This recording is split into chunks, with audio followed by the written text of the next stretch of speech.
तुम्ही पण रेग्युलरली व्यायाम करता का? तर हा व्हिडिओ नक्की शेवटपर्यंत बघा. नमस्कार, मी doctor Apurva Daphane Joshi, orthopaedic physiotherapist. तर आजच्या चला व्यायाम करूयाच्या एपिसोडमध्ये आपण बघणार आहोत की आपण व्यायाम कधी नाही केला पाहिजे ते.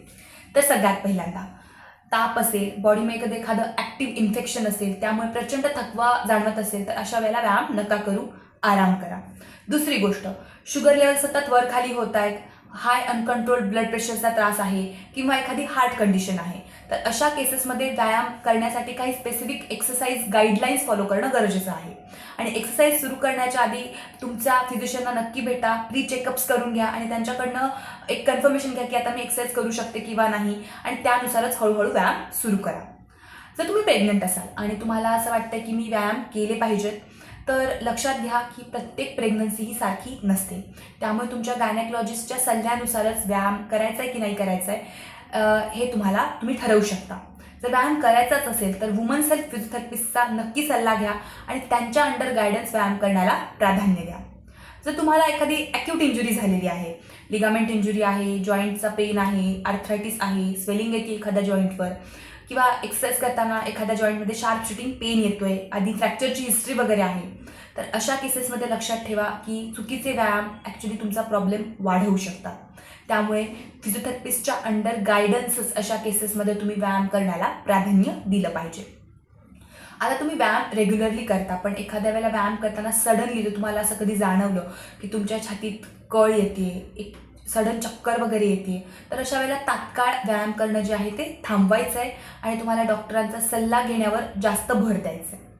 जर तुमची झोप व्यवस्थित झालेली नाही आहे आणि तुम्हाला शरीरामध्ये प्रचंड थकवा जाणवतोय, तर अशा वेळेला जबरदस्तीने व्यायाम करायचाच आहे असा माइंडसेट ठेवून व्यायाम करू नका.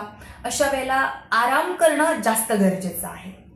जर तुमचं वय जास्त असेल, जर तुम्ही एखादी न्यूरोलॉजिकल कंडिशन फेस करताय किंवा आधी फेस कधी केलेली असेल, तर तुम्हाला आधी एखादा खूप सिव्हिअर त्रास वगैरे मेडिकली तुम्ही अनफिट होतात आणि व्यायाम वगैरे तुम्ही बऱ्याच दिवसांपासून केले नसतील, अशी जर काही सिमिलर हिस्ट्री असेल, तर लक्षात ठेवा व्यायामाची जर्नी सुरू जर करायची असेल तर आधी फिजिकल फिटनेस आपण म्हणजे कुठून सुरू करायचं आहे, आपली बॉडी त्यासाठी किती फिट आहे हे आधी चेक करणं गरजेचं असतं. त्यामुळे तुम्ही तुमच्या फिजिशियनना नक्की भेटा, तुमच्या फिजिओथेरपिस्टना नक्की भेटा आणि त्यानंतर त्यांच्या सल्ल्यानुसार हळूहळू तुम्ही तुमच्या व्यायामांच्या जर्नीला, फिटनेस जर्नीला सुरुवात करू शकता. आणि हे लक्षात घेणं खूप गरजेचं आहे.